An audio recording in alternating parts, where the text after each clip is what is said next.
switch your nameplates there. There you go. Okay, welcome to City Council meeting. We apologize. We were in a budget meeting in the room in the other office. So I am Leslie Jones. Mayor Hakes has another commitment, so I'm Mayor Pro Tem. I will be conducting the meeting this evening. We will start by having an invocation by Councilmember Carlson, followed by a Pledge of Allegiance by Councilmember Egbert. Our Father in heaven, as we come before thee this evening, we are grateful for the blessings that we enjoy and for the opportunity it is to live and reside in Mapleton, for the wonderful community that it is and the good people that live here. We pray as we discuss in items of business and those things that pertain to the city that we might be guided to do what is right. We also pray for those who have sickness and who cause to mourn in our town, that they might feel thy spirit and influence in their lives. We also pray for the world at this time, of the many challenges that it faces, that we might be able to be more harmonious as a people. We express these things in gratitude to thee. In the name of thy Son, Jesus Christ. Amen. Amen. Please rise and join me in the Pledge of Allegiance. I pledge allegiance to the flag of the United States of America and to the republic for which it stands, one nation, under God, indivisible, with liberty and justice for all. Okay, thank you. We have a public forum. We'll start with a public forum. We have Roxy Packard, who has signed up to take a moment. Roxy? Okay, hi guys. My name's Roxy Packard, Camille's niece. So I am your new Miss Springville Mapleton 2025, and I'm just so thankful for this opportunity to start off. The service that I've done so far, I haven't really been able to do a lot coming up with graduation. Can't wait to graduate. But I went to Maple Mountain track meet. It was so fun. Me and my royalty went. My first attendant is Whitney Jarman. My second is Paige Ballard. And my third is Scarlett Fulmer. I hope you guys can see a little bit more of them. They couldn't make it tonight. But we just had so much fun working with the kids, keeping track of the race times, and it was just so fun being part of the community. And I just wanted to talk a little bit more about my community service initiative. So I call it Shop Local, Support Local, and it's just all about supporting local businesses and small businesses. Utah is such an entrepreneurship state, and I think that it is so important for us to recognize our small businesses and not put our money into these big corporate brands, because it will be so much more beneficial for us to put our money into small communities. And just with that, I need your guys' help to let me know when there's any new small business opening. I want to be there for the opening day. I want to be there to support them, to do my part in my service initiative, because that is what I'm mainly focusing on. And I just think that it'll be so fun to work with you guys, and I genuinely am so excited. Thank you. Roxy, will you, or maybe Camille can connect her also with the chamber as well, with some of the ribbon cuttings through the Springville Mapleton Chamber of Commerce as well. Okay, I think I actually just received a scholarship from them. Is that the people You did? Yeah. There you go. Yeah, so it's perfect. Another opportunity as the farmers markets start popping up in both Yes. Springville and Mapleton, you often see a lot of young entrepreneurs, and love to have you come speak to them Yes. about the importance and maybe inspire them to grow their businesses. I agree. I was thinking of maybe starting maybe I could go to elementary schools and just kind of explain to them what being a business owner is, and help younger people in our community understand what it would be to be a business owner one day. I think that'd be good. Thanks, Roxy. Okay, Roxy, congratulations. Thank you. Thank you guys so much. This will be a great year for you. Thank you so much. Okay, we'll move on to our consent agenda. Do we have any questions or comments or a motion to approve? I'll make a motion to approve the consent agenda. Second. Okay, we have a motion to approve by Councilmember Egbert and a motion to approve by Councilmember Beck. Carlson, yes. Egbert, yes. Beck, yes. Jones, yes. Garrett, yes. Okay, we'll move on to our public hearing items. We have 2 items tonight. Sean, we'll turn the time over to you for our first one. Okay, thank you, members of the council. So this application revolves around a request for a TDR receiving site overlay. The property is located on the corner of Peterson Lane and 1600 South. Peterson Lane is a dead-end street that has about 13 parcels that range from 1.25 acre to 10 acres in size. 4 of those parcels are part of a platted subdivision. The rest of those parcels are meets and bounds parcels. The subject property is about 2 acres in size and is not part of a platted subdivision. If you look on the screen in the back, so this is Peterson Lane. The applicant's property is here on the corner, so this is 16th South, and the backyard is on the trail. The parcels in red are ones that are part of platted subdivisions, and then these black dots represent the other parcels that could potentially apply to become a TDR receiving site in the future. This is the existing zoning. You'll see that there is one site that is already a TDR receiving site on Peterson Lane. The rest of the properties are in that A2 zone, and the general plan encourages it to stay at that A2 zone, which would be 2 acres or 1 acre with a TDR. So their proposed concept is just to divide it essentially in half with a new lot going to the north of the existing home. They would have to apply for a subdivision in the future to move forward with this. This is just the TDR overlay that we're reviewing tonight. Staff recommendation is to approve it based on the fact that it is eligible to be a receiving site. It's not part of a platted subdivision. So our recommendation is for approval. Okay, would like to invite the applicant to come up. If, Mel, would you? Our goal, first, thank you for your service, appreciate it. Our goal is to have our daughter sitting next to us there who grew up in that house. She's always wanted animals and to raise her 4 children. So we thought an acre would be nice for her to have that ability. Frankly, we voted for you all to be in the positions you are and trust whatever you decide on this. So whatever you decide, we fully support. So thank you again. Thank you. Stay up here for just a moment in case there are any questions by council or comments from the public.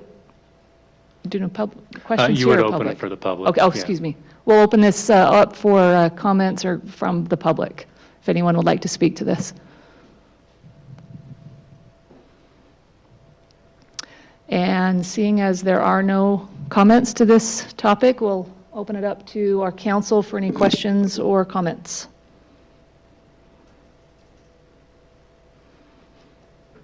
Anyone? All right, or a motion, I'll make a motion to apply the transfer of development rights receiving site overlay to the 2-acre parcel on 1575 South, 1000 East. Do I have a second? Second. Egbert, yes. Beck, no. Jones, yes, it is an approved not in a subdivision. I think it's pretty straightforward, so yes. Garrett, yes. Carlson, yes. There you go. Motion passes. It was, did I say who it was? 4-1. 4-1, yeah. Yep. Did I call out who approved it? I motion. Yeah, Councilmember Egbert made a motion to approve. Councilmember Garrett seconded the motion. Okay, we'll move on to our next public hearing item. Sean? Okay, thank you, members of the council. As you know, and you've probably seen, as the city is continuing to grow, we're also continuing to see an increase in the number of accessory buildings. And in many cases, very large accessory buildings, as people are doing, swimming pools or pickleball courts or any number of uses for these accessory buildings. The current standards generally include that you're allowed up to 30% of your rear yard can be accessory buildings. If you're less than 15 feet tall, you can be as close as 3 feet to a side or rear property line. If you're over 15 feet tall, you need to be at least 10 feet off of your side and your rear property lines. We've recently had a structure that went up. I think many of you were contacted by some of the neighbors that expressing their concern, and we certainly understand their concerns. And based on that situation and the concerns that were raised, we determined that we would reevaluate the standards for our accessory buildings, and so that's why we're here tonight. The Planning Commission held 2 meetings to review this, and so the proposal tonight is based on the recommendations from the Planning Commission.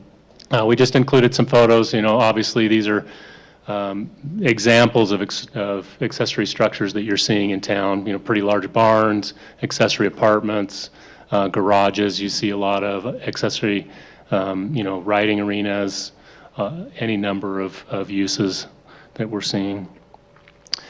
So the proposal, based on the input from the public and from the Planning Commission, would be that accessory buildings that are less than 15 feet tall could continue to be at least 3 feet to the side and rear. So that's an existing ordinance that's not being proposed to be changed. Accessory buildings that are between 15 to 18 feet must have a setback of at least 10 feet from your side and your rear. And then for every 1 foot of additional height above 18 feet, the rear setback would have to increase by 2 additional feet until you reached the rear setback of the zone, which typically is 25 feet. So the idea is reduce the height of buildings that can be close to your rear property line. As they get taller, move them further away from that rear property line. So maybe just mention how the side yard would be. Would that still remain at 10 feet? Side yard would stay at the same that the home could be at, whatever that setback would be, which is typically 10 feet. The commission recommended that you continue to allow for up to 30% of the rear yard coverage if the structure is at that 18 feet or less. So essentially a 1-story. If your accessory buildings are 1-story, you could keep the 30% coverage. If you're proposing to go above 1-story or that 18 feet, then the coverage allowance would be reduced to 20%. So that's what's being proposed. This exhibit just kind of shows some of the examples. The one on the top left is, 3 feet for less than 15 feet tall, 15 to 18 feet at 10 feet, and then the buildings shifting further away as they get taller. So with that, I'd be happy to answer any questions of the council, and then this is a public hearing item, so we would open it for the public as well. Are there any questions or comments? I just had one question. I think it'll be answered, but anyway, roof slope going away from the property line, is it the highest point in the building or the highest point so far from the building, from the fence? It's at any point of the building, so the highest point of the building. Farthest away from the fence is the tallest part of the building, that's what counts. Well, just the height of the building. So at any point of the building, if it's at 18 feet or Okay, like the taller, roof- the it would roof have line to be slope. moved. Yep, so as soon as if your building's 20 feet tall, you're going to have to shift the whole building to meet that setback. Yeah, It's not just how, because it'd be sloping away from the property line. correct. Okay, Could be. gotcha. That's what I thought. Other comments or questions or comments? I'm interested in public hearing first. Great, yep. Let's go to invite anyone who would like to make comment, come up to the podium, please state your name. Good afternoon. My name is Benjamin Hickman, and I'm very interested in this this proposal here because it does start pushing the buildings way away from the property line, but it also creates dead space between the property line and the buildings. And in that space also, the homeowner can't see anything around in those areas. So, I'm looking at building one of these buildings. My neighbor just built one, and he's right there, 10 feet away from the property line, 25 feet high. Now I'm going to be 25 feet in the middle of my yard. So, I kind of have an issue with that. But I don't know what can I do about it? So I'm looking for maybe some counsel here of what it was, because I think that we're going to have, you get one or two people complaining about it, but then you're going to have Yeah. 1 or 2 people that are for it and stuff. So does this get opened up to the public so the public can vote on it? I don't want to see 25 feet unusable space behind my area that I can't even see, that's open to theft and other things, whether it's from the neighbor or whether it's from any other street adjoining side that people can easily access. Or if I have so much room behind it and I put a trailer or something behind it, the trailer's broken into, I don't know about it. So, I think your concern is an absolutely valid concern. yeah. I do. I also understand the concern that brought us to this point. So I think it'd be an interesting discussion by the council. And I think it's a legitimate concern also, and maybe maybe this is one that we need to kick back a little bit and think about that one. I also have been thinking about our standards for external accessory units and how this works with the percentage of coverage based on if we said, 1,200 is our max, right? 14 if you're 3 14 if acres or it's- larger, but yeah, in So most cases, it's 1,000. Most of it's going to be 1,200, so I was thinking, okay, well, how does this work with with our current code on the 1,200 square foot accessory unit versus an accessory building? And I kind of wanted to align those, which I haven't had the opportunity to, but I think this is a valid concern. And in theory, as it's written, it would incentivize someone to do a shorter building to be closer to your property line. I don't know if that's where we want to end up, though. So you're doing what you should do, is show up here and talk to us Right. about So it. Yeah, come on. Hold on, Hold on. you gotta say it. Yeah. Yeah. Speak your name. Do you want to come up and say it? So, I mean, because a couple of concerns I have. I'm a little over an acre, and got another developer comes in, builds these huge houses right behind on my acre, and now I'm sitting in the fishbowl. So, yeah, they want to see the mountains and stuff like that right there. But now I want to build a building, and they don't want to see my building in the backyard. Whereabouts do you live in the city? So I'm,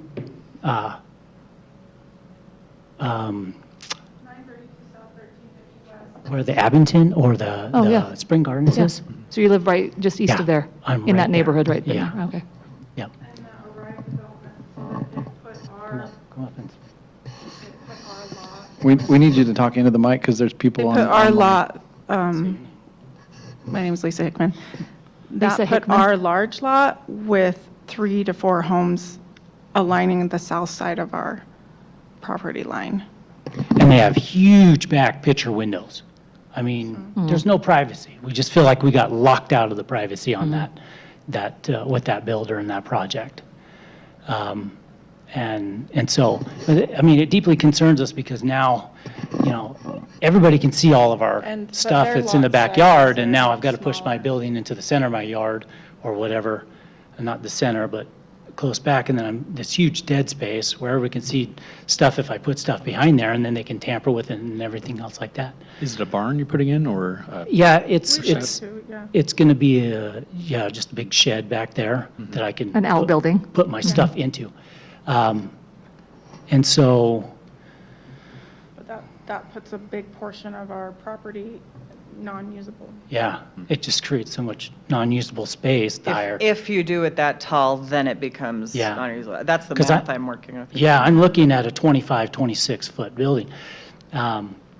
So if I just say I put a car rack in the garage so I can work on my vehicle, and I jack that up, okay, I need, 16, 18 feet, get that car in the air, get underneath it, okay? But it's not a 2-story building, but I need that height. So I can't just lower that building to, 12 feet so I meet the setback of 3 feet. I got to put it in there. Yeah. It's got to be that high. So now I'm limited and I'm shoving my building out. So I'm losing space in my own yard. But if you're talking about heights, the road in that neighborhood, if you're talking about heights of buildings, the road in the neighborhood that lines the south of our property is above our fence line, their main level, because the road is built up so tall. And literally, their basement is looking over our fence. It's crazy. You look out the window of the basement, you're looking over my fence. So, I mean, I didn't make a big stink about that, and maybe I should have. But I didn't make a big stink about it because I kind of believe that, hey, it's your property, you can do what you want on your own property. But now, all these contingencies that keep coming to the people on their own property, soon we're not going to be able to do anything on our own property, just because somebody complains about something. I'm curious about your feedback on the design of these structures, because we have a couple different variables we're working with, not just size and placement, but also aesthetics, because we've had some coming in, a lot of metal buildings that don't match some neighborhoods. Now, you're in a neighborhood, the HOA is dissolved, right? That's correct. Yeah, so you don't have that to deal with, but I'd love any feedback you have about the aesthetics of this type of large outbuilding, since you're planning one. Right. So, like, of what I plan to do with my building, what it's going to look like and stuff like that? Any thoughts about just what you think they would look like? You're planning a large one, so I'm interested in your feedback. Right. So, and mine would be like one of these big metal structural buildings, which are all around us, right? Whether we use them for a horse corral or arena or stuff like that. I intend to make it a little bit cuter because there's cute houses around me, and I live in a cute house, so I Cute. want my Should we shed put that in the? to be cute. Make it cute. That's on YouTube for eternity, by the way. So, I mean, my intention is to dress up mine a little bit so that it looks nice out there and stuff. But with the cost of what it is to build today, it's expensive to do just a standard shed out there like I would build my house with. It would just cost way too much. So we are seeing more and more and more of these outbuildings coming out. And, you know, a lot of the structures are a wood structure, and then they're covered and sheeted with metal. And they're a pole barn style. And that's to eliminate so much of the cost and free and open up the inside of the building.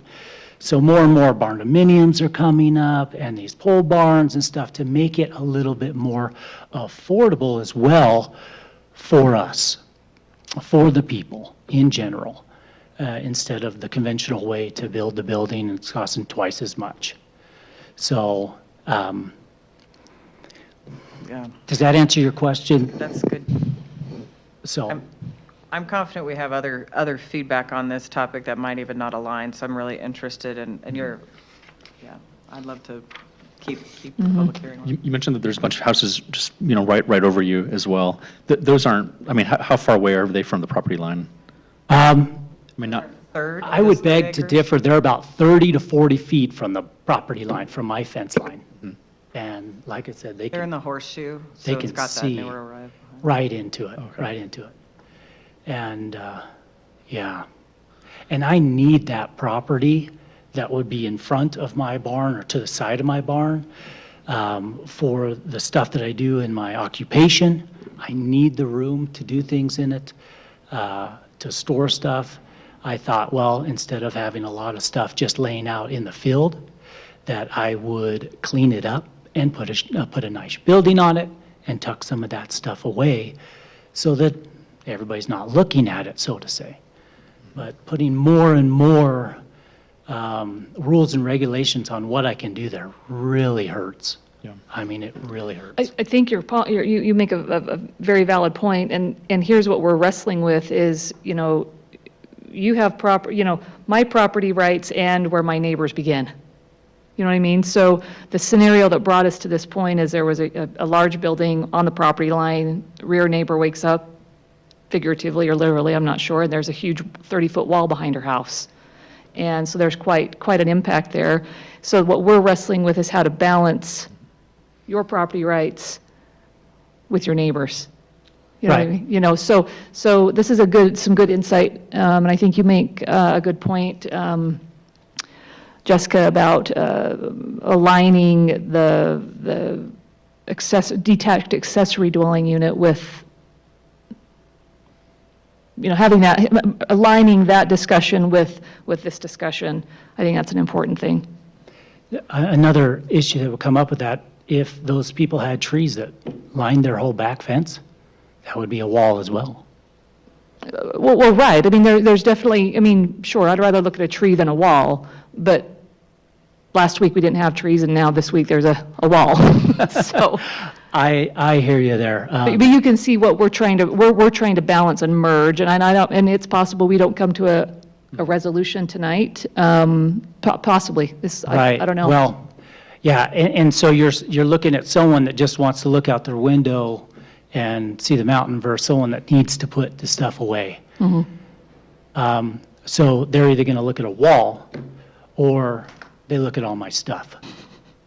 So I'm still left out in the rain. I know. With all my stuff, and then stuff that, I have to figure out how I'm going to use this space behind there I can't see anymore, and then be open to burglary. People do jump fences, kids, everything, they come in, they do what they want, and they leave. So maybe my neighbor can be my guy who's going to watch it, because he wants the view, right? But he's not going to protect my stuff and my property. Yeah, And I need to be able to have the rights to do that. yeah, absolutely. So, Other questions for, is it Mitch you said? Benjamin? Benjamin, I'm sorry, I misheard you. You're okay. Benjamin Hickman. Hickman. Hickman, okay. Yeah. And I appreciate everybody here. And we've come to council a couple of times, and we've always been workable.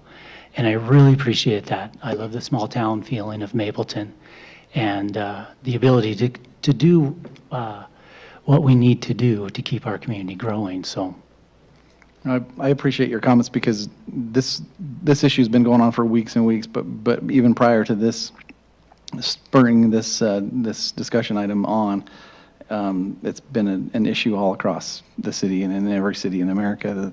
The quality of life aspect of somebody's lifestyle in their property, and how what the neighbors do in their property affects them. It's a very sticky situation, because we have property rights and we have a city government, and what should the city government be involved in? Should the city government be involved in providing you space to put your stuff, or should it be involved in protecting the view of another neighbor? This is a very hazy, fuzzy thing, and we have to consider as city leaders the whole entire city. And so I appreciate you bringing this to our attention, because the opposite happened, and that's what brought us to this proposed compromise. And so it's food for thought for sure. appreciate that. Okay, thank you, Benjamin. Do we have other comments? Sheree or Trent?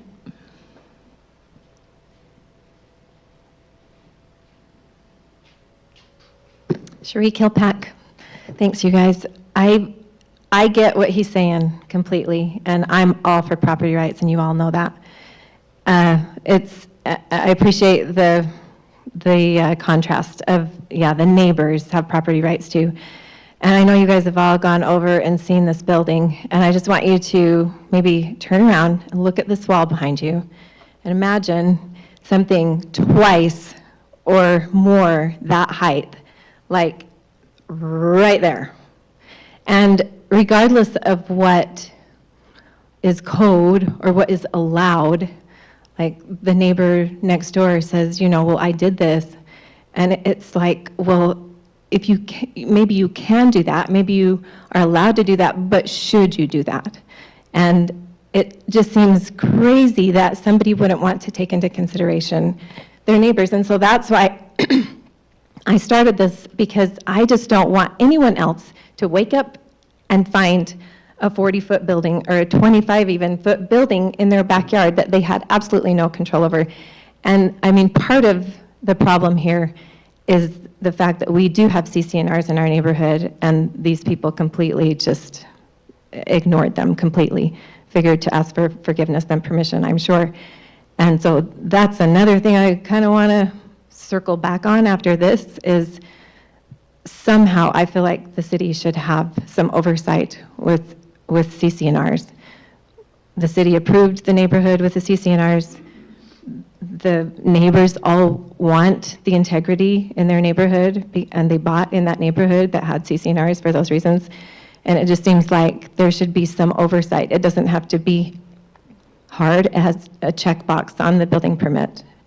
Have you met with your architectural committee? It looks like you have CCNRs. And then, like Jessica said, a minimum standard on exteriors should be somewhere in residential. I mean, the Maverick and the Quick Quack are more beautiful than a big, brown, ugly metal building in a residential neighborhood. It's just a shame.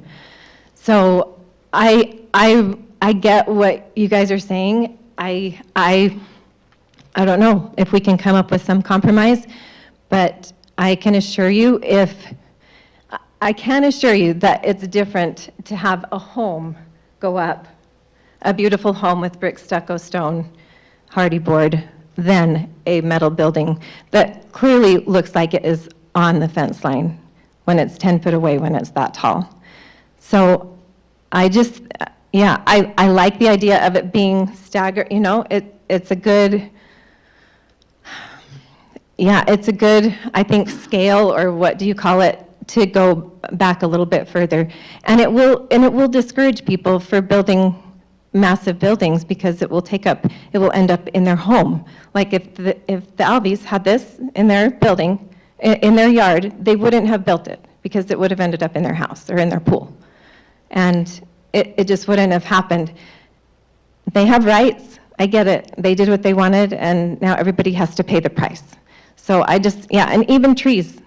I mean, like you say, trees would be more beautiful, but they would still have taken my view too, but at least it would be beautiful. I don't know. Any questions for me? I know you all know where I Questions for stand. Cherie? There's just got to be some protection for the neighbors as well as the homeowners. I know it's it's a very tough situation. I do understand that. I do. Ben, do you have one more comment, and then we'll move on to some council discussion? I do know this is a sensitive topic, because it's going to be that way with. Because it deals with people's property, right? It does, it does. Absolutely, totally. But I feel like in the fishbowl I got walls all around me with these huge houses just peering down into me. It's not just the building, it's the people in the building too, staring right down also, my border of my property line also boards that of commercial property.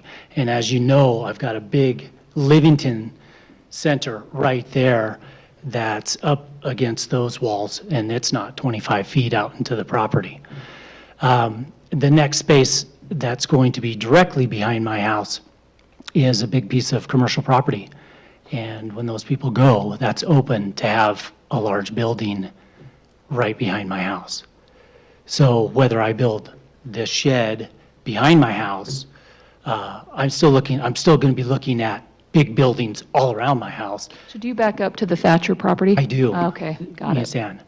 And Stan is also a firm believer that you do what you want on your own property.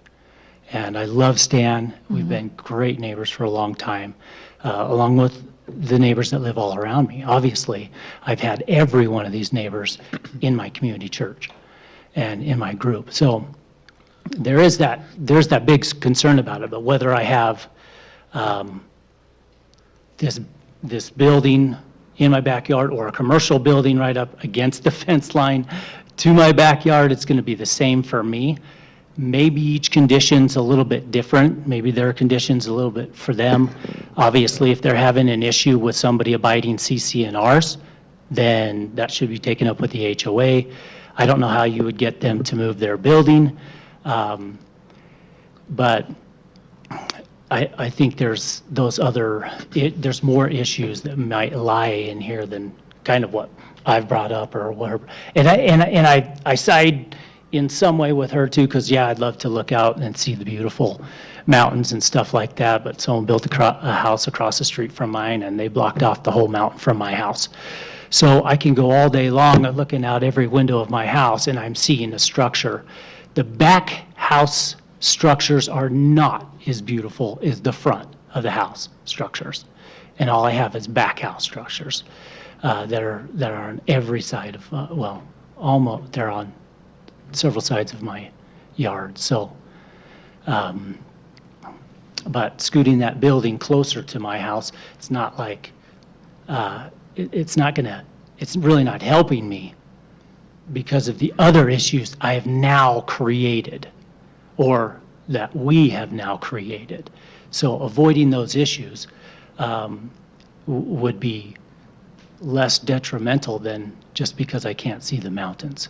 So part of your property abuts the Abington, is that right? Yes, sir. Part of your, so your backyard abuts the Abington? Mine doesn't butt the Abington, but my neighbor's does. Okay. And I've You're heard my two in neighbor from that talk corner. about some Okay. information of stuff that he wants to do too, and with a back shed and stuff like that. And it really creates an issue, especially of, hey, we got the property we want to put a pool in, and now we've got a barn in the middle of the yard, and where do we put our pool, or where do we put our pickleball court? And the stuff that we want to have on our own property, and we have to sacrifice because somebody wants to see the mountains. So, but, and I'm not saying that in a way to be vindictive at all, but according to like the realty people and stuff, hey, everybody's moving every 5 years. Families are moving and stuff. So there's always the option to move if you need a better location of the mountains.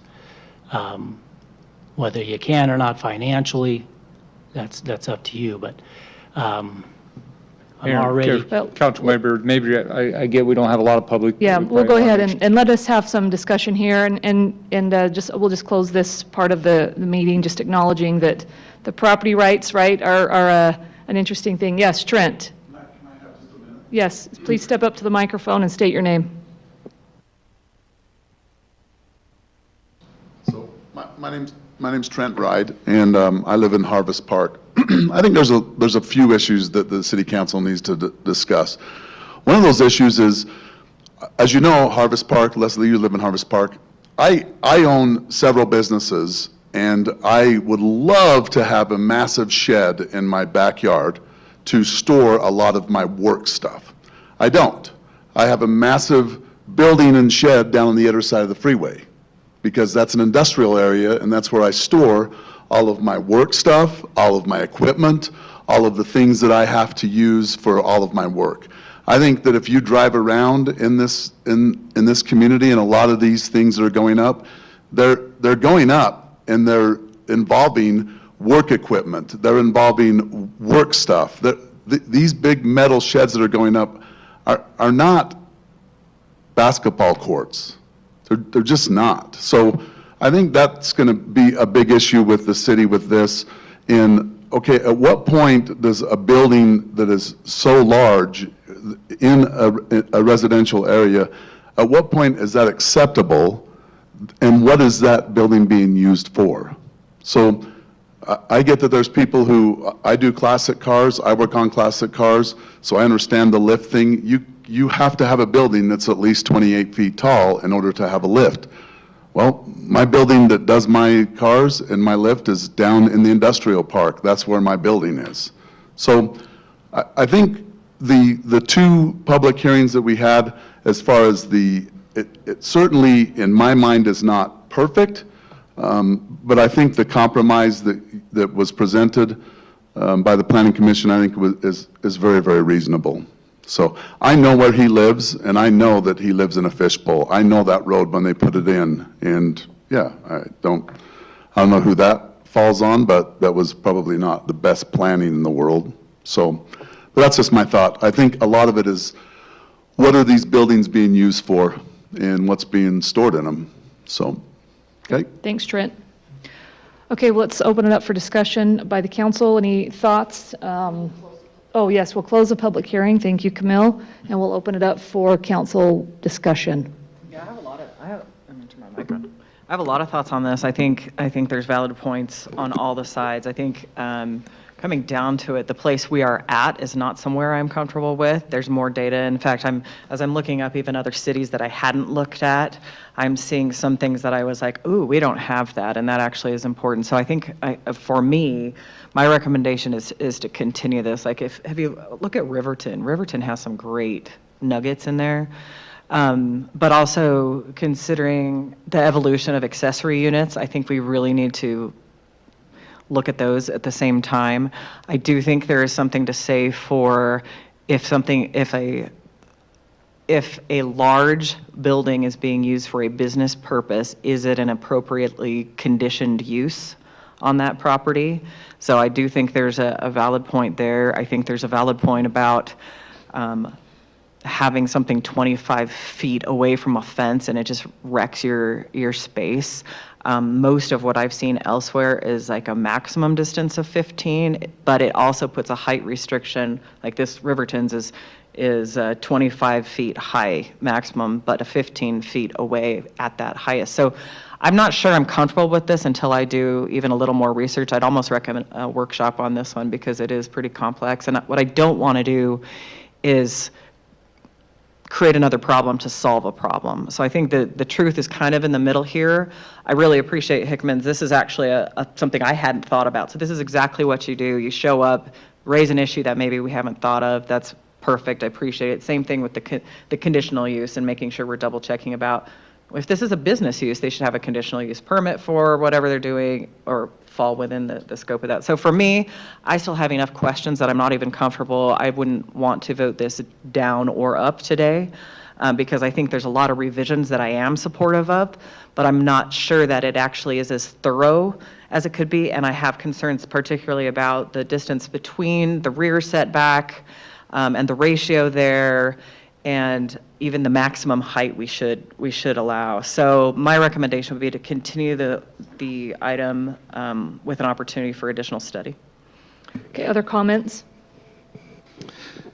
I tend to agree. I think we've looked at this a lot, but it's a really sticky issue, and this is where government oversight is very thin. And I think if this is a big deal, we need to get it right, and especially for Mapleton, where we're a small town, and we need to make sure that we're helping each other as a community, where people's lifestyles and their quality of life are very much affected by these things.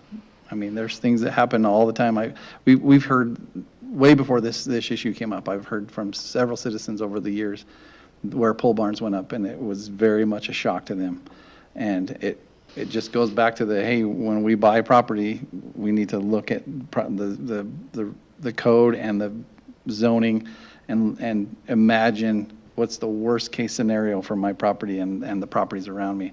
But none of us think of that when we're shopping for a house. We're looking for interest rates and best square footage on the property and what's my yard going to look like.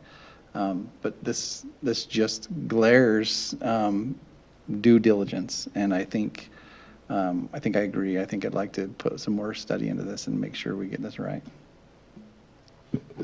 I tend to, well, as I mentioned, your property rights end where mine begin, or mine end where yours begin. And I always, when in doubt, will err on the side of personal property rights, but whose, right? In this case, whose? I also feel like when we get overly prescriptive in or an ordinance, we've got to be careful not to be overly prescriptive in our ordinance language, and I think that's a slippery slope. However, that being said, I think what has been presented today is in the spirit of what we're trying to accomplish generally. I think that, your comment, you back up to a commercial zone. That's an interesting thought.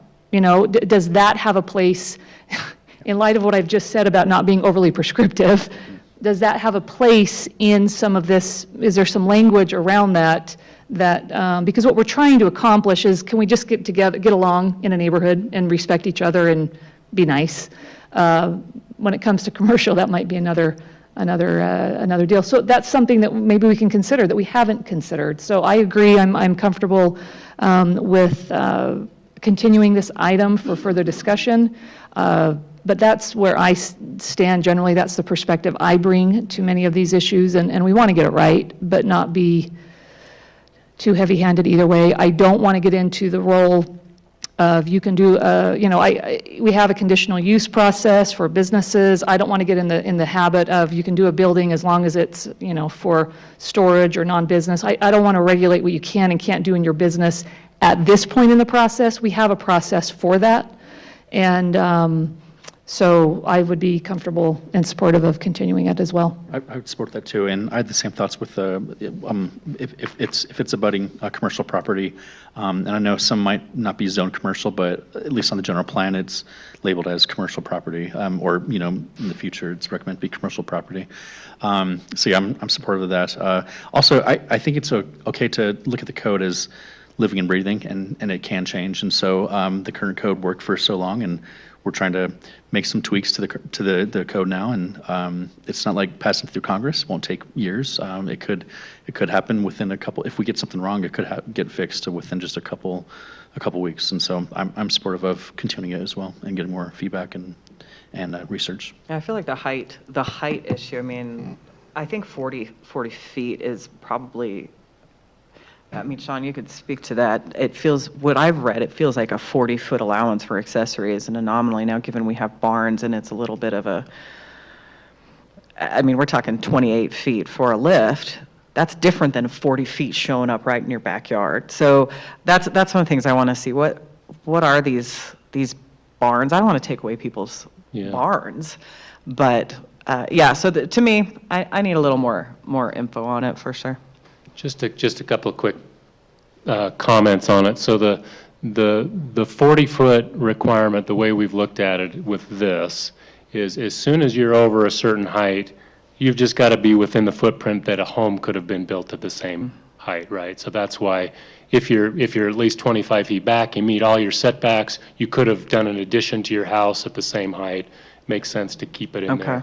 Right, but I think the key for me would be just a little more guidance on what your issues are so that we can bring something back that we can actually have some comments on. The original proposal to the Planning Commission was pretty simple. It was reduce the coverage from 30% to 20%. At 10 feet, you could go up to 25 feet, and as soon as you were taller than 25, it had to meet the setback. It's a little simpler, but it would reduce the footprints a little bit. But they wanted to see a staggering, which is where this came from. We're open. I just think, what's the biggest issue that council wants us to look at when we bring this back? No, I don't think we have in ours. Correct me though. Do we have a stipulation that an accessory dwelling has to be the same height or shorter? Like the 40, like what I'm picturing is if you have a 1+ basement or whatever, and you build a 40-foot thing behind you, we would allow that, right? What I'm reading elsewhere is that there has to be some kind of a level. So we did look at that. The reason why I was concerned, what I don't love about that is if somebody buys an existing house that's one story, they're being penalized on what they can do with their accessory building. It's the barn factor still too. Yeah. But I think your question, Sean, you're asking us, what are we trying to accomplish? Right? That's really, what are we trying to accomplish? Yeah, at just the end, what right? can I bring back that'll Right. help us get to a resolution, or what information do you think you need? And if you want to think about it and send it to me offline, we can do that too. I'm not sure what I would bring back if we continue. I have kind of a chart in my head of some comparisons. I'll follow up and say, here's kind of what I'm looking for, because what I'd like to look at is like cities, and here's the setback, here's the max height, here's their ADU. Like I want to just kind of compare and see if there's a best practice trend that maybe, since our ordinance has been on the books for a long time, to see if there's evolution. I probably want to talk to some of municipal colleagues in those cities, even myself, to say, how has this played out? Again, what I'm trying to accomplish here is to support property rights on both sides of a fence while not creating more problems that encroach on property rights or create a problem. Like, I do think a 25-foot gap is unfortunate, and yet you are right that your point about you could have built a 40-foot house in that place also, that is also valid. And so there's this well, it would have been a 25-foot gap anyway, but on someone who has an acre, would they have built a house so, yeah, it's interesting. There's been a few new variables tonight that I hadn't processed in the same way, so it's interesting. Sean, do you think, looking at this commercial component of it, is that something that you think could be valid or something to look Oh, into? absolutely. We do that now. So okay. when somebody submits a structure, especially if they are looking more industrial, we'll reach out and say, hey, you can't be operating a business. This can't be for commercial purposes. It's residential purposes. But if they provide us information back, we really have no way to say, okay, you're lying to us. We're not going to issue your permit, right? It's issued with the condition that it's not for commercial purposes. And then if commercial things are happening there and we become aware about it, we can take enforcement action at that time. And sorry, I meant Commercial if the commercial behind you. behind. Oh, Yeah. gotcha. Yeah, no, that's a simple, that's a pretty simple component we could put in. I mean, if we had a commercial property back of it, could it be higher near the fence line? That sounds like that's what you'd be. Yeah, is that what you're? A little more Is that what flexibility you're if it- proposing, Casey? Is Yeah, that I think if there's it's- Closer to commercial the fence that line. you can Yeah, have. more you can have a flexibility little on the bit more height and flexibility? the setback if Yeah. it's next to a, yeah. Okay, that makes I sense. think that's worth consideration, too. To me, I think just taking more time to consider like what other repercussions these modifications are going to have in other lots. But also a little bit more, I think I want to do a little bit more study and consider design standards for these buildings.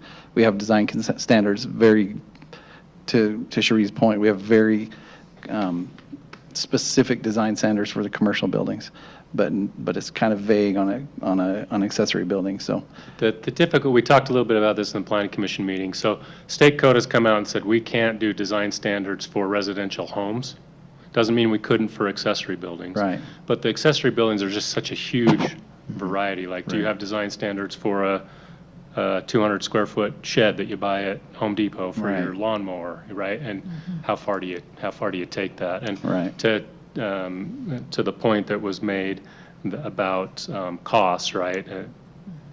Those can have a pretty big impact. Design standards on basic accessory buildings if you're designing it to some high-grade it commercial standard. Can be super subjective. Someone with a contemporary home, the metal might match. Now, this example one that I'm reading, it just says the color and material have to match the home, which is intriguing, but I'm not even sure I'm there yet. So I think we could talk about this forever. My recommendation would be, if you're good, I'd like to make a I had motion. One more comment.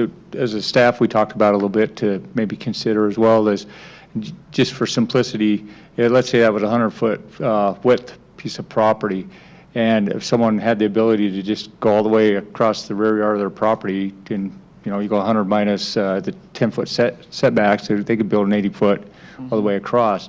So do you look at possibly the idea of making sure that you're not allowing that, and so that if maybe they can only go 50 feet to the across the width of their prop, or 50% of the width of their property, or But Yeah, and that was not one- to exceed. That's a good not to point, exceed, right. too. And that was one thing I liked about reducing the overall square footage coverage from 30 to 20 is that prevents that from happening. Yeah, you block the whole fence line with a long skinny building or. Yeah. I don't think this is too far off, actually. So I do like the efforts that have been made, and Yeah. it's to protect both homeowners, right? And so I appreciate it. I think we're just in the details at this point, and Okay, are we ready to make a motion? I'll make a motion to continue this item. We don't need a timeline on it, do we? Okay. Make a motion to continue the item pending further discussion and analysis. I'll second it. Okay, a motion has been made to continue this item by Councilmember Egbert, seconded by Councilmember Reed. Beck, yes. Jones, yes. Garrett, yes. Carlson, yes. Egbert, yes. Okay.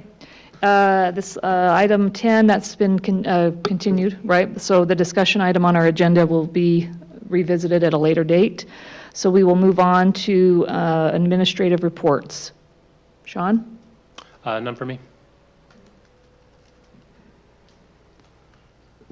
Sorry, took a long time for me to say. I don't have anything else besides what was Some approved sidewalks? today. Yeah. Yeah. I think I ditto. I don't know that I have anything either that's necessary to talk about. Thank you. We've got a lot going on. We had our Community Preparedness Committee meeting last night to talk about our upcoming events. We have 3 things scheduled for the rest of the year. We'll have supporting the July 24th, well, the not 24th, the Pioneer Week events, especially with the lost children. And then we will be having a combined public safety night with the committee's efforts and public safety, and hopefully couple that with the farmers market. We've got to figure out details with that. And then we'll have a, what did we call it? The preparedness fair, basically, self-reliance fair coming up. So those are the events we're going to have for the rest of the year with that committee. That's it. Just with the NYCC, yesterday there's a second annual scholarship for NYCC, and just thanks to all of you that helped with reviewing the essays. And I know that it means a lot to these graduating seniors to receive scholarships, and so thanks for your support with that. Will we get the update on who received them? Yeah. And where they're going? Yeah, That'd be great. I'll send it to you. Thank you. Thank you. I don't have reports. The only thing I have is a big thank you to everybody who helped out with the community cleanup. I think we had another big successful cleanup, community involvement. We did have some issues, I think, that I'd like to address for future cleanups, specifically the dumpster area. We haven't had any issues with this in the past. We've had rain and things like that, but this year we had a pretty significant wind event come up right as we were doing all of the dumping, and lots of trash flying away. And so I'm sensitive to neighbors, trash getting into people's homes and their backyards, and this becoming a temporary transfer station that's going to impact the neighborhood in a negative way. I'm not in any way proposing that we do away with the dumpster and the community cleanup, because I think it's a massive good event for the city. But I've got some things I've already talked to Corey about, and maybe some tweaks that we can do to help prevent problems in the future. To overall, piggyback on it was that, we awesome. did get our total, the dollar amount for those 2 days. It came approximately around 14.5, so 14,500 for, what was that? 15. Yeah, 15 for the cleanup for those 2 days. Do you have numbers on the people that have redeemed the vouchers? Yes, I can get those. Oh, that's with the vouchers. Okay. There was 133. Okay, so not very many. Interesting.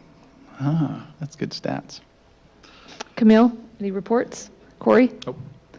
Logan?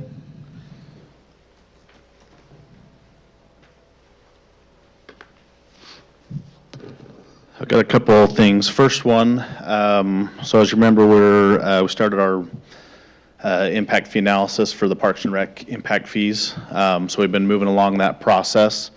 And so tonight, just wanted to get some feedback from you as council on kind of what we're learning as we're going through that process. So first and foremost, with impact fees, one of the biggest variables with it is dependent on the land value of, a cost per acre and what that is going for. That's a big factor in determining what impact fees are at. And so obviously, if we did a study in 2019 and now we're in 2025, those land values are definitely different. And so that's what we're here tonight, or would like some just a discussion and kind of just seeing where you guys stand. So currently, our current impact fee for a single family is $31.56. That was based on a land value of $150,000. I'll take 4, please. Yeah. So in talking with our consultant and in talking with and his recommendation from the state level with developers and other factors, that it's recommended that we be conservative with those estimates to help avoid those challenges. So if we were to raise the land value to $300,000, that fee could raise to $5,400. If we raise the value to $400,000, the fee would almost double. And this is just the dirt, right? Improved dirt. The value of the improved dirt. Unimproved. Unimproved land, raw land. Correct. Okay. Yep. So It's going to be per acre, right? per acre, yes. So one thing, just as a note too with this, there have been some appraisals that have been done in the last year or two that have ranged anywhere from $400,000 upwards to $500,000. So really just kind of wanted to get your feedback based on that. Obviously, that's about a little over 60% increase in what the current impact fee, if it was stated as exactly what it is there. We've got half acres at 450. What are you seeing, Leslie? Those would be lots that are developed. Oh, so they're developed, okay. Yeah, this is undeveloped. On raw land. Yep. So one of our questions is just how aggressive would the council like to see us address with this issue? So, Impact fees are, as you're in the legislative session, every year there's something on impact fees, and they're constantly Get being rid of 'em. attacked, and you want to make sure that you're very conservative and safe, so that you can defend justify it with data. issues Yeah. that are. And so that's why typically they'll say, be conservative on your estimate, but at the same time, we know we have all these needs, and we want to make sure that growth is paying for their fair share. And so I think what Logan and I, as we're talking with the consultant, is we just want to arrive at a number that's defendable, but also for the council, when impact fees are going up, they went up quite a bit for water and pressurized irrigation. If they go up for parks, when the fees go up, you tend to see more eyes on our studies and our elements. Sean, So we just wanted to. What are you seeing from other cities as far as how how many years do they go before they update again? Is that? Some do them yearly. That's what I've been noticing, Some yeah. do 5 years like we typically Yep. do, but. it seems like we're not too far away from it. If it is at 300,000, we're not too far away from it being 400,000. If Yeah, it took 5 years, then. What if we went at like 350? Does it have to be, you go at 350 and review it every 3 years? Understanding what the market's doing. Yeah. I understand the wisdom of being a little more conservative in light of the impact, the broader impact fee conversation. Yeah, you'll see at that's- 350, you'll get close to double what we're getting now. Yeah, it would probably be about double. If you benchmarked it at 350 and then we review it every 3 years rather than wait 5, Yeah. I think we just need to be, I feel like, we probably should have reviewed it 5 years ago. I'm more Right? comfortable with reviewing more frequently, especially Yeah. with the volatility of Yeah. the market. Yeah. I'm comfortable 350. I'd like to have the data to justify it before we make the change. I don't think I'd push to 400, but if you can demonstrate kind of current market or historic market in the last 6 months, Okay. because I'm not looking to penalize anyone. I'm looking to get the appropriate amount, right? We Yeah, want for to- sure. I think that's in line with where That's we. kind of what, yeah. That's great. So I would say around 3 is what I'd expect, but let the data make the suggestion for us. Besides more maybe- eyes and higher costs to the buyer, are there any other ramifications with it? That's really It's it. Usually, the political it's the- implications are yeah. what we'll spend the most time on. Wouldn't this also impact all the impact fees? So we go from just- 350, 300 to 400? yeah, Parks is the only one that's based on land acquisition costs. Okay. So but what we did with Okay. sewer and water is you evaluate the costs of those improvements and I got you. update them. Logan, maybe just explain the timing, where you're at with this. Yeah, so again, this is just in draft, so we're just working with our consultant. We told him we'd like to at least get some feedback from you as the council. We'll then go back to him. I would anticipate that probably not our next meeting, but our first meeting in June to have something back for the council to look at. So, Yeah, I think that's Thanks great. for Does that working help? on Does it. that give you what you need? It's yeah, important. that's perfect. Thank you. Thank you. Couple other things. So our Splash of Color event was last month. It's been a minute since we had met together. It was awesome. For our first year event, we were super excited with how it turned out. We had sold out of what we anticipated for people to come within the first hour, which was awesome. And it was just fun to see everybody just staying and enjoying and connecting with each other. I thought it was a So- great event, Logan. I just went That's to fun. observe, and I thought it was a great, people were commenting on they lamented, a gal in my neighborhood lamented that, "Oh, I don't want the word to get out because I don't want people to come that aren't from here. I want it to stay like this." had a And it couple. will, because your team does great events. Yeah. So, Yeah, no, Keep it it was, up. it was great. Thank you. Thank you for that. My kid loved it, so that's what mattered. I'm curious, oftentimes when you do something for the first time, you learn some lessons. What are some lessons you guys learned? Any negative things that you've found out on? I wouldn't call them negative, as just definitely learning, one of the big ones is actually, Jessica had brought up when she was there, is we used aerosol spray cans for our spray paint wall, and kids loved that. But then that meant they were staying there for a long period of time, which all those fumes, not a great idea. that's the best part. Yeah, parents were a little, ooh.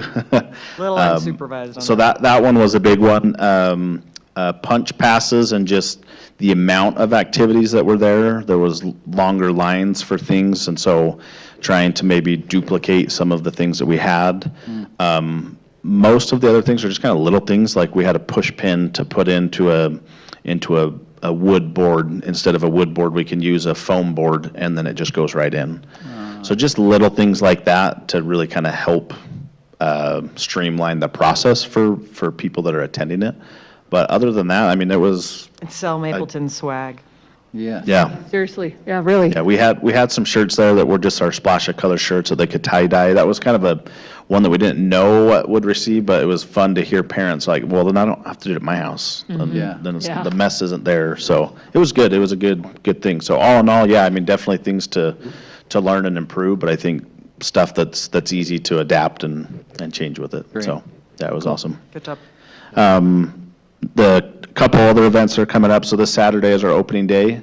So we'll have our opening day parade, and it goes from Maple Grove Middle School. We'll go down to 800 West and then finish back at Iron Park. And then we'll continue our tradition that we started last year, which is our coaches versus players game. We're patterning it off of the Savannah Bananas. So we came up with our own team name, which is the Wild Whifflers. So we're debuting the Wild Whifflers this year, so that'll be fun. Casey's going to throw a strike for us for our opening pitch. Right down the I saw him in his right down the backyard just throwing Right. fastballs to his kid, and his hand was hurting. So with the baby in my arm too. So yeah, we're good. I forgot. Sorry, Yeah. yeah, baby was there. So, but we're excited. We're going to hopefully continue to enhance the experience after the parade to just kind of help bring in the baseball and softball season, and so that one's on this Saturday. The parade starts. Your numbers with that, as far as people registering, signing up? For just baseball, softball? Yeah. We're about even of what we've been in years past. Total participation between T-ball, coach pitch, baseball, softball, about 7 to 750 is where we're at. That's a lot. So, yeah, baseball and softball is an interesting sport. It's kind of doing one of these just across the board. It's very slow and boring to watch, and that's why other things like the Savannah Bananas are really taking off. And I think a lot of different variables, but like baseball numbers were up, softball numbers were down, so it just kind of depends on the year. But overall, we're pretty consistent to where we were. So.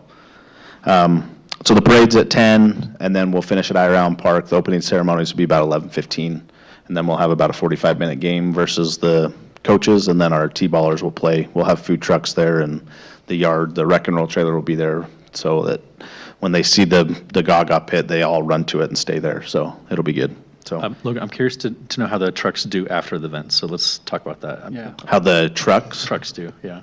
Which truck? Like selling food. The food Oh, yeah, for sure. Yeah, we can give you an update. All of when we do those types of things, we ask them for Yeah. feedback for one, but then also just kind of some data points to help. Yeah. So, but yeah, absolutely, I can report back on that. And then we've got Chalk the Walk on Monday. That'll be up on the trail. Last year, we kind of focused its efforts to meet a little bit more in line with the Get Healthy Utah initiative that we got last year. So it focused a lot on mental health, physical health, emotional, that kind of stuff. So we've got some great partners lined up with the Utah County Health Department, the seniors, our local school, and the U City Council will be there on that one. So encourage everybody to go up to that one. That one is, I believe, from 5 to 7. So. And then we're just finishing up all of our spring programs right now. So we had adult volleyball, co-ed adult volleyball, soccer, track, and pickleball. Those are all wrapping up right now, and then we'll go right into our summer stuff. Just the shop is moving along. We're right on schedule, which is good. There's been a little bit of weather delays, but overall, we're doing pretty good.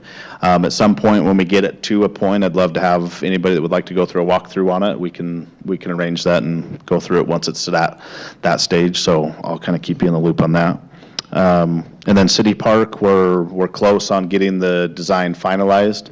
Our first cost estimate came back in, like always, higher than we were anticipating.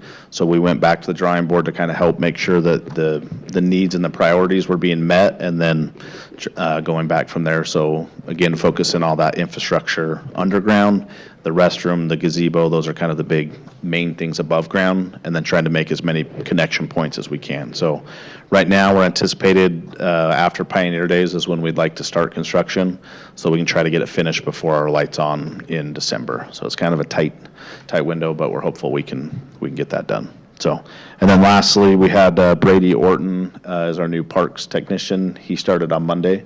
So if you see a new face around, that's him. So that's it. Great, thank you, Logan. Chief Jackson? I cannot believe you referred to softball as boring. I know, I know. Did I hear that right? Unbelievable. No. We'll take care of that out in the parking lot. He's never- Unbelievable. He's never sat through a Best sport gymnastics ever. meet.